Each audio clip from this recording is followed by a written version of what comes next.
Hey, what's going on, you variety loving people? We are back again with the secret spice of life.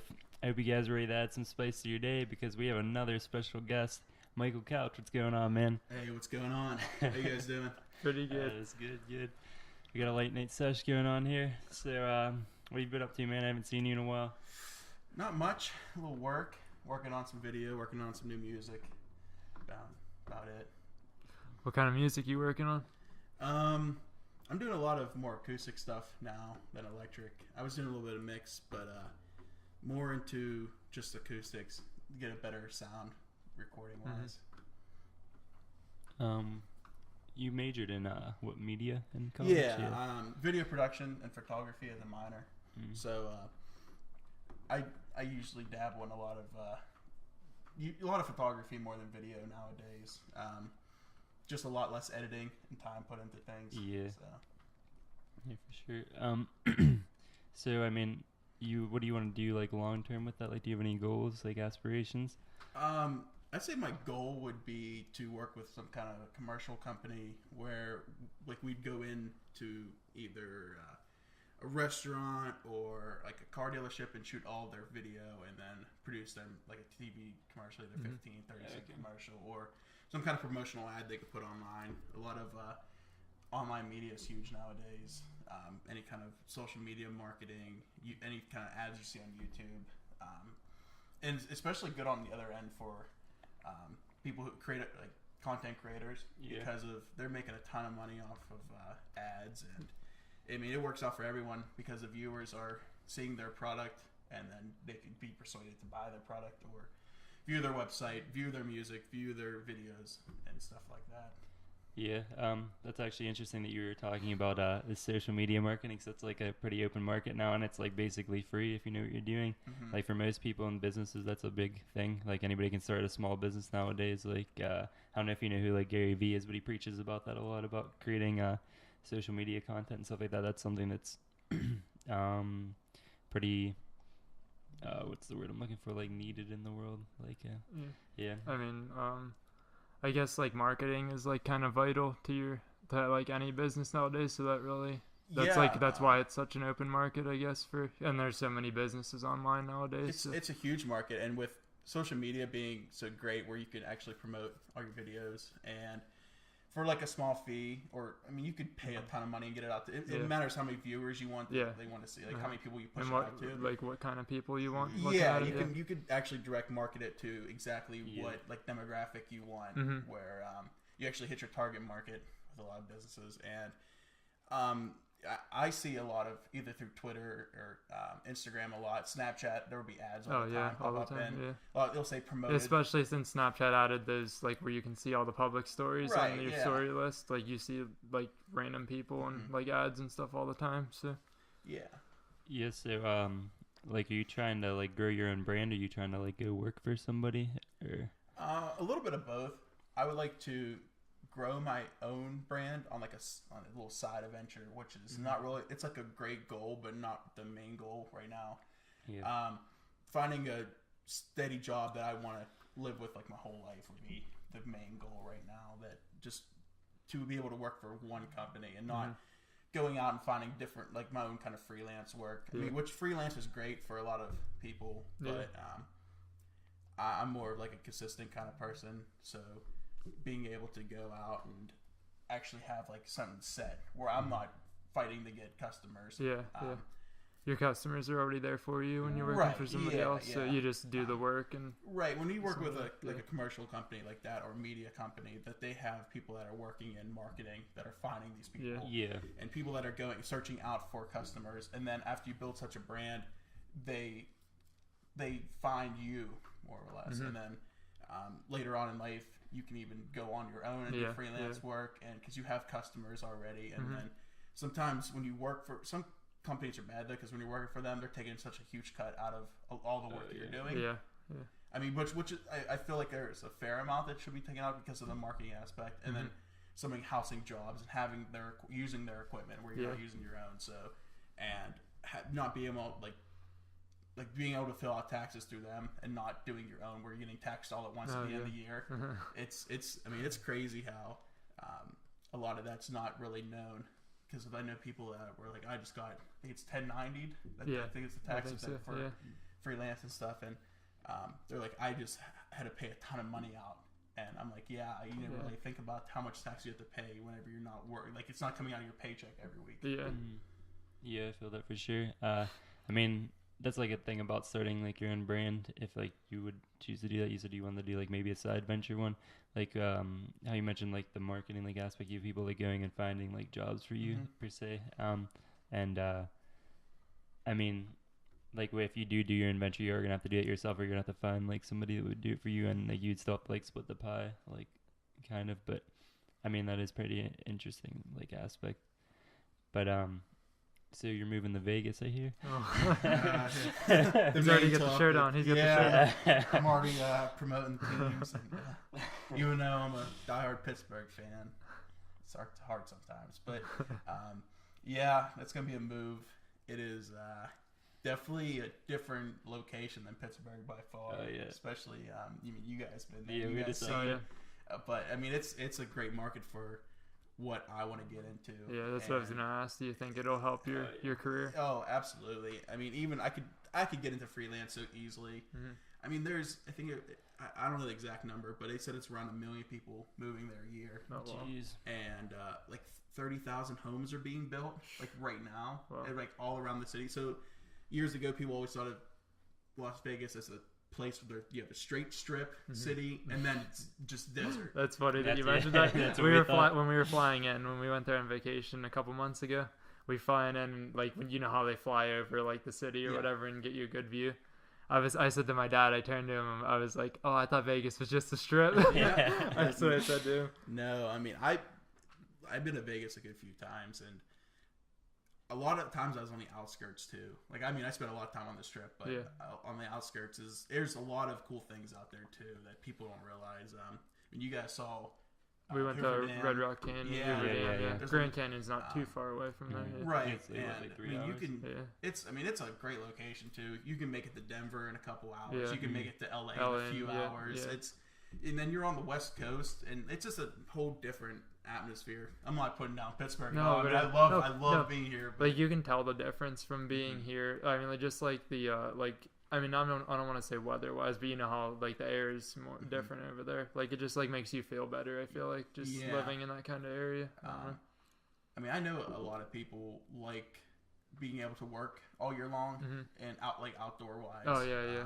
A lot of jobs that are kind of postponed around here because of snow and rain and stuff. It doesn't rain over there really. It barely rains. I mean, it does get colder. I mean, it'll go down to 30s during the middle of the night during the winter. Yeah. It's like 45, 50 during the day. That's not too bad. That's not bad. I mean, there was some time. I was there in March one time, and it was like 75, 80 degrees. Like, I was in the pool. Like, it was like nice weather, and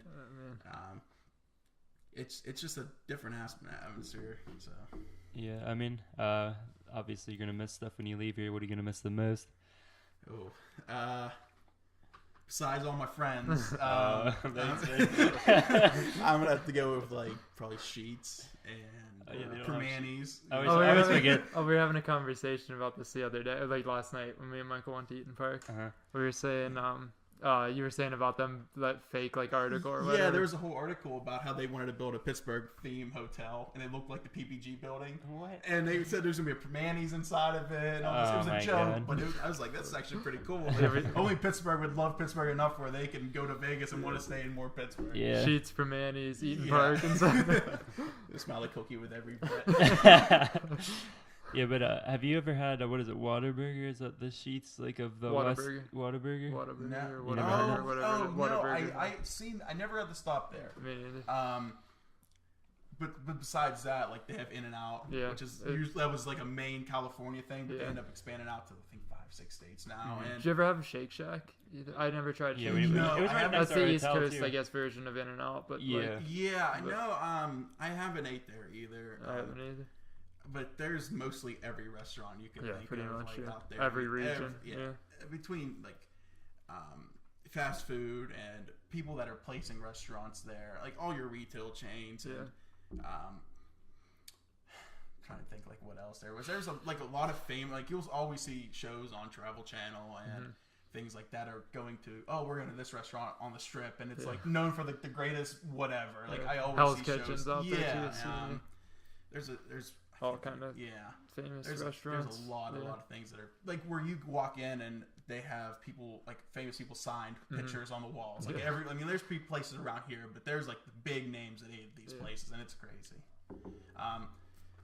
So can you tell me more about the place you guys ate at with Capoe's? That you said, that was it's like Capoe's, Capoe's, I think they called it. Yeah. Oh, that place. That's the best pasta I've ever had, honestly. Oh, yeah. Really? It was like for sure, by far. Old style. What do they call it? Speakeasy. That's what it was. Yeah, it was like an old building or whatever they used to use, I guess. For after you explain, I wanted to put in or go out there and definitely put a reservation in. Yeah. Oh yeah, for sure, definitely worth it. Yeah, it was like a nice. It's just like has that atmosphere, like from watching Goodfellas or whatever. How they sit in those restaurants like that. Exactly. Like it's so cool. Yeah, it's like dark in there. They're playing like Frank Sinatra type music and stuff. It's so cool. That's one of my favorite types. Like, and the pasta's the food's good and everything. So between like Dean Martin, Frank Sinatra, and then like the Rat Pack music. That's what he was playing like the whole time. Yeah, like it's just so great. And then they had TVs at the bar. I mean, that was like the only thing that wasn't really like in that age. Yeah. They had TVs at the bar that were like playing like old like mob movies and stuff. That'd be cool if they had like the actual old TVs, like the ones that are weigh like 700 pounds. Yeah. 14-inch screen. Oh man. Yeah, but that the way you got into that was cool. Like they like when you call to make a reservation, they give you like some kind of like code word or whatever you're supposed to use. The guy comes out, he like opens a piece of the wall or whatever, like a picture frame or something. When you walk in, you tell him the code, and he like says something, and then they open a trap door to let you in. Yeah, that's definitely a must stop, especially because I love either like that music and like all the mob movies. Yeah. Speaking of Vegas, Casino is one of my favorite movies of all time. Like that movie's unreal, and it's not. Vegas isn't like that anymore. Yeah. Yeah, but what's your favorite thing about Vegas since you've been there a couple of times? I like that it doesn't really, like they say Vegas never stops or ever sleeps. Mm-hmm. Like it's true. Like everything is open almost like 24 hours. Oh yeah. Like, it's weird being in the casino and they're coming around asking if you want drinks or whatever, and I'm like, it's 4:30 in the morning. Yeah. And I'm thinking like, why am I up at 4:30 in the morning? You know what? Just put it in my cup. Like, give me a coffee and fix it up a little bit. But yeah, no, that's that or the whole just no one's really upset unless you lost a lot of money, but everyone's out in Vegas to have fun. Yeah, especially it's great to have crowds that are tourists because they're there to spend a ton of money and like they'll lose money and they'll be drinking and have fun like there's not like a ton of trouble. I mean, people like to get rowdy, but I mean it happens. Yeah, but I mean like it's just a wonderful place for people. They're always like usually happy. And oh man, you know one thing that I don't like about Vegas? When they hand you the cards, the strip club cards and stuff. Yep. All the time. Every time you're walking across the bridge or down the street. It's I mean it's just part of the atmosphere. It's their marketing. That's all they do. The more you walk, I mean, that's just like I don't know. I mean, it's not their fault. I mean, like I know. They're just doing their job. Yeah. But like it's just something you don't see though over here in Pittsburgh, obviously. I mean, being there a ton, you just learn to walk right by. Like, you just ignore them. Yeah, like, once you're there for a couple of days, it's like whatever. Like, you just walk right through them. Yeah. You're not going to get in trouble if you bump into them. Yeah.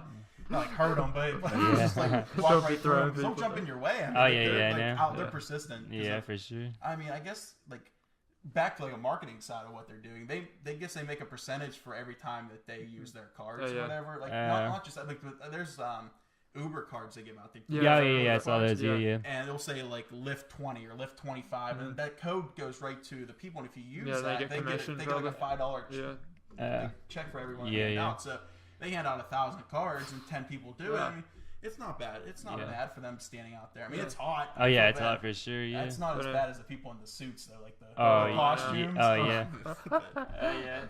The people like in Deadpool and that, like the Marvel superhero costumes, all the Disney costumes. Oh man, but I remember the girls, like the stripper-looking girls, the police girls. They were like handcuffing people, and then they would like ask you for money, like to take a photo with them. Like, I want to take a photo with you.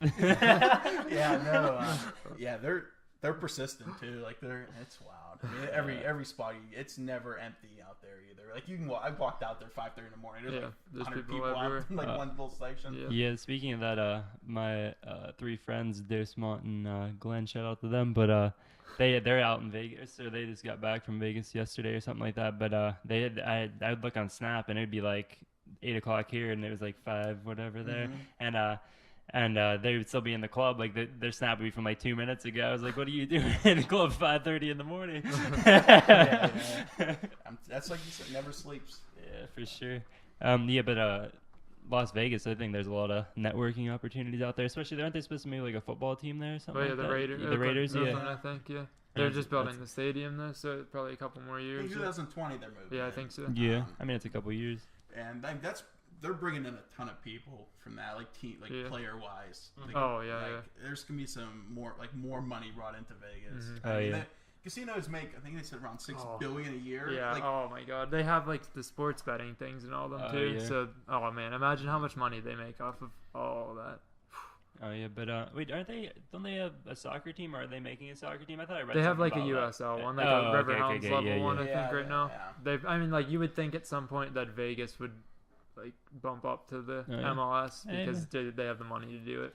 Yeah, I mean, you would think, but I mean, it's soccer might not be a big like pool there though. Yeah, so, no, I was out there in 2015, and they had billboards like bring the NHL to Vegas before they said they announced there was expansion. It was like a couple years before, and they had billboards and T-shirts and like all about this stuff about bringing NHL. Like that was the main thing they wanted. Oh, and it's so cool. Like when we went there, and I think it was June or whatever, like right after the Cup final ended. It was the day after we flew in. The day after the Capitals won the Cup, we flew in, and they have like the jerseys on the Statue of Liberty and stuff. They have jerseys on all the nights outside the hotels and everything. It's so cool. I notice what jerseys they are. Fleury jerseys. You're welcome. Fleury is literally their king out there. Like they have inside of I can't think of the right next to Caesar. Oh, where they made the cake of him? The chocolate. Oh, it's the Bellagio. Bellagio? Yeah, the Bellagio. Yeah. Oh my God. Yep. Yeah, speaking of Fleury, we have wrong jersey, but oh man, but yeah, I mean it's a crazy town. It's gonna be a move for sure. Yeah, I feel like, but like how you mentioned that maybe like soccer isn't like something that they like would like out there, but I feel like that's the complete opposite. I feel like the people in Vegas probably want like more stuff to do because they're used to the same thing like over and over. So they feel like bringing something new wouldn't hurt. Like how they are bringing like a football team. It'd give them something more to like I don't know, something to focus on more when hockey I guess isn't going on now because that's the only sport or like major professional sport they have there. So I mean I could see it too because they have a giant Hispanic population in Vegas. Yeah, for sure. So I mean it's a big sport in Mexico. Yeah. So they could definitely have some fans, you know. And once they get the football stadium done, I mean, they have it there. Yeah. I mean, they could be moving on. Yeah. I mean, I could see the 5 main sports moving in there. You could, at some point. I mean, they already have a NASCAR track. Yeah. So they have NASCAR running. They have hockey. They're gonna have football. They could bring an NBA. They could bring NBA team. Easily, I mean, because of people like they say, Pittsburgh already has 3 main sports. We can't fit another sport in. Yeah. Like we could not bring an NBA team here, which I agree. But they attract so many outsiders. Like everyone you can see whenever say if they're playing the Penguins. That turns into a tourist attraction because like even if you like you just watch all the Vegas games last year and then you see like all the away fans that come in, like no matter where they come from, it's all. I mean, like a lot of away fans. Walking down the street, the Blue Jackets were playing there, and it was just jersey after jersey, and I'm like, this is crazy. Like how many people they bring in for the games. Like the hotels own all the season tickets, so like they are making money off of selling tickets. They're making money off the people staying there. They can raise prices during the playoffs, like that. Like them making the playoffs and the Stanley Cup was like one of the biggest things Vegas could have. Especially in their first year, that was huge for them. Unreal, and I mean that just expands where the team could be. I mean, they may not be great years and years from now, but just to start out, people are fans. I mean, I have a shirt on for Vegas. I mean, you'll see people throughout anywhere you go with Vegas night shirts. Well, I bought a Fleury jersey shirt when I was out there. It's great. I mean, I don't see really nothing wrong with liking an expansion team. No, I mean, like, especially, like, I mean, Fleury was in Pittsburgh for, what, like, 12, 13 years or whatever? Yeah. I mean, like, we grew up watching him play, so... Yeah, and then the people can't be like, hey, you jumped on the bandwagon. Well, nobody knew what they were going to do, so... yeah, I mean, that's all we really had for today. Don't forget to follow us on all of our social media, our Twitter, our Instagram. Go like our Facebook page, our Patreon. Go donate to the tiers to enhance your viewing and listening experience. Go check out our website. We're supposed to get some blogs on there pretty soon. We've been saying that for a while now, but we'll get to it. And as always, have a positive and productive day.